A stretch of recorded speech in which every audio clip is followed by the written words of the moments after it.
guys, welcome back to my channel. I'm sitting in my truck because I gotta go do my errands. Today's Friday. Frankly, it's the only place I can eat a Pop-Tart without Molly driving me crazy. I'm trying to save room for that lunch today at the senior center, but I read the menu and for whatever reason they're not having fish today. On Friday they're having spaghetti. Man, I ate a lot of spaghetti when my kids were growing up. Way too much. So spaghetti don't thrill me. I was like, spaghetti. One of the first things I'm going to do when my husband starts feeling better, after he starts dialysis, I don't know if I have to at my age, but I'm getting my fishing license and I'm going to go fishing around here. I like fish. Anyway, what this video is about today is about land damage. Okay, so my husband has to have peritoneal dialysis, PD. Well, they give you two choices. You can have hemo or peritoneal. Hemo, obviously, the needle goes in your vein and you get your dialysis that way. Dialysis, of course, is putting liquids in that clean out all the toxins out of your bloodstream and flush them back out. His kidney count went down. His numbers went down so fast. We thought he had till May to start this. His last doctor's appointment, they said, you better start it now. Now, he had all of that catheter and everything put in, what, 6 months ago or something? Anyway, so he has to start this dialysis soon. So he's being forced into early retirement and all of that.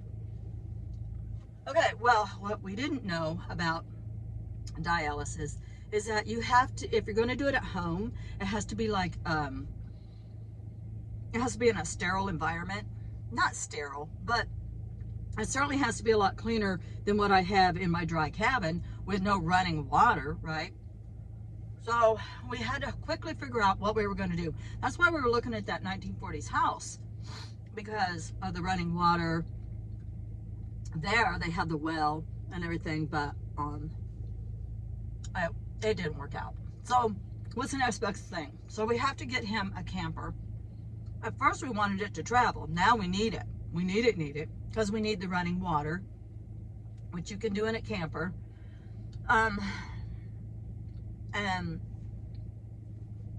It seems like we could do it in our cabin, but we have to do all this plumbing and all this stuff, and we don't have time. We just simply don't have time, and he doesn't feel like it. So a camper is already all done for you. You just go and buy a decent camper, and he needs a place away from the dogs. Like, we have all the dogs, and I run the farm, so I'm constantly in and out, taking care of rabbits, taking care of chickens, taking care of cats, taking care of gardens. I wish I brought something to drink.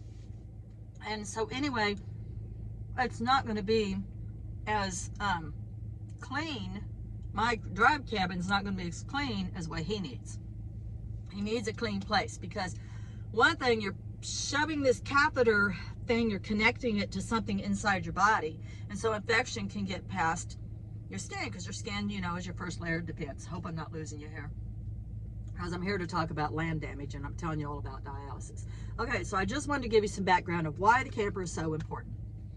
Camper is important because he needs a space away from the animals, running water, and it has to be a place where he can kind of stretch out and do this, because you're hooked up to it all night, 8-9 hours at night, and he has to be away from the animals and any kind of chaos, because it's real hard to get used to. So long story short, the end of the story, long story, is that we have to have this camper, right? Okay, so now we're going to get the camper. No problem. We just, you know, pay off the farm and buy a camper. And then it sucks up our 401k, basically. Sucks it up. So, where are we going to put the camper? Well, there's a nice spot already down, I always sit down at the campsite. So, yeah, we had people staying there. They weren't living there.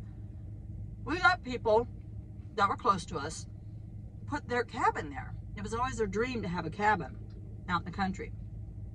So we gave them 2 years of free rent to keep their cabin on our land while they made improvements to their cabin. I felt bad for them not having a driveway.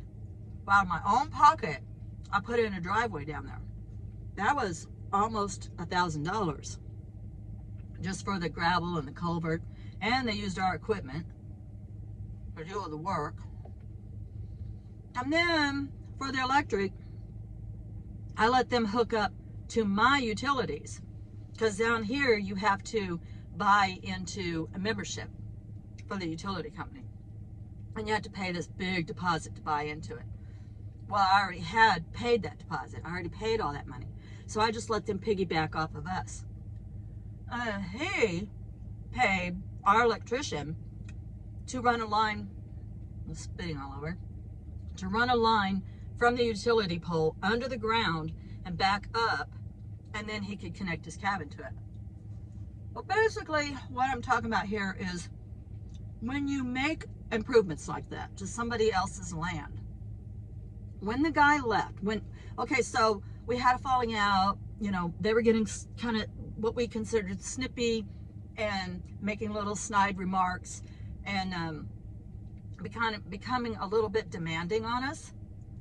So we're like, well, and they weren't coming around anyway. I mean, they're basically just storing their cabin here for free. So finally we said, look, just, you know, I think you guys would be happier if you move your cabin. We'll be happier if you move your cabin. So it was agreed upon that they were going to move. Well, when it came up to move the cabin, he cut the utility line off at the ground. Okay, this is where I'm going to talk about land improvement. Now, if you're not in the United States, you got to understand we have federal laws that cover a lot of stuff. And then you go down to your state laws. So every state is different. Like here in Missouri, you can openly, recreationally buy dope, buy pot, right? Smoke it. But you cross over the state line, which might be 5 minutes from your house, you better not get caught with it, because you better not cross over state. So see what I mean? Like state to state to state, your laws are totally different. So in Missouri, the only one and I'm not an attorney and I'm not a land attorney for sure, but in Missouri, if you make land improvements on someone else's land, then that is on you. You made those improvements. I think in his mind, when he cut the wires at the ground level, which makes it useless, both ends of it. The end hanging off his cabin is no longer useful. Because you can't, what are you going to do? Reconnect broken wires? It's dangerous, right? Who's going to do that? At least that's what my electrician told me.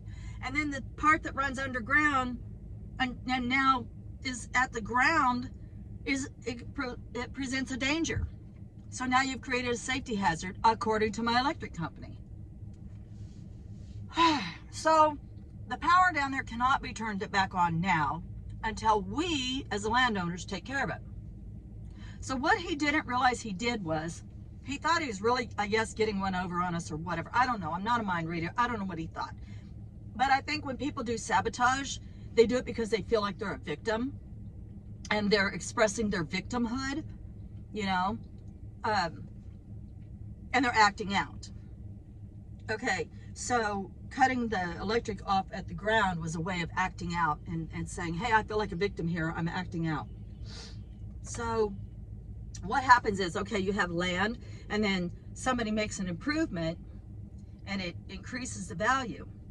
And then let's say they go back and take away that improvement and they do some damages, which those wires now, it could be live wires sticking up out of the ground, are now a safety hazard. And not only is it a safety hazard, but now, according to our realtor, you've devalued the property because you've created an eyesore and a safety hazard and your violation of codes and all this stuff. So now they've decreased the value of the property. So if I wanted to, I could go back to court and say, hey, you decreased the value of my property. First, I'd have to hire somebody as an expert to say how much it's decreased. Then I'd have to initiate a small claims court, all that cost, and incur all that.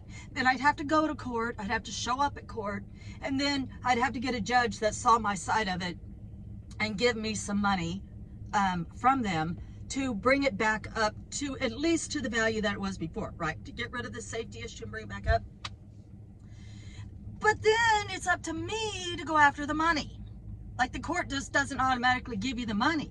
You got to go after the person to get the money. So is it worth it for me to go after this person legally? No. Hell no. Hell no. I ain't got time for all that. I have a sick husband on my hands who is going to be in the fight for his life. I am hyper-focused on making life better for him. Another example is, let's say you rent a plot of ground and you put down a raised garden bed. You think you're not doing any damage. You're adding some wood, you're adding some soil, you're growing some veggies.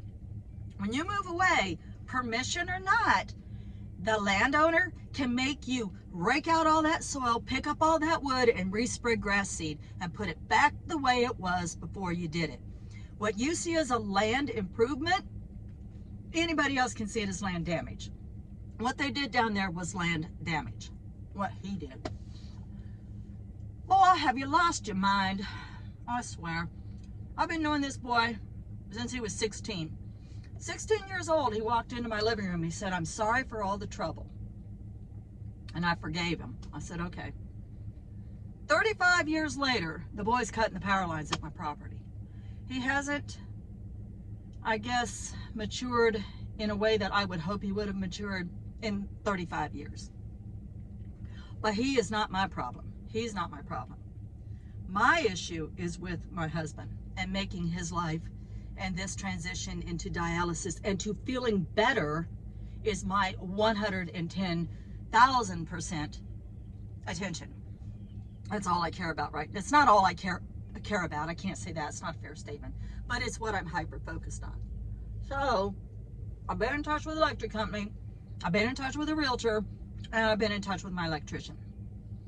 He did $900 worth of damage when he cut it, that line like that. But he did more damage than that because now, like I said, he created a safety thing and all that. So I got to pay to fix it. It has to be fixed. It can't just be left. It either has to be completely removed or it has to be fixed. It can't stay like it is. Well, it's up to us financially to fix it.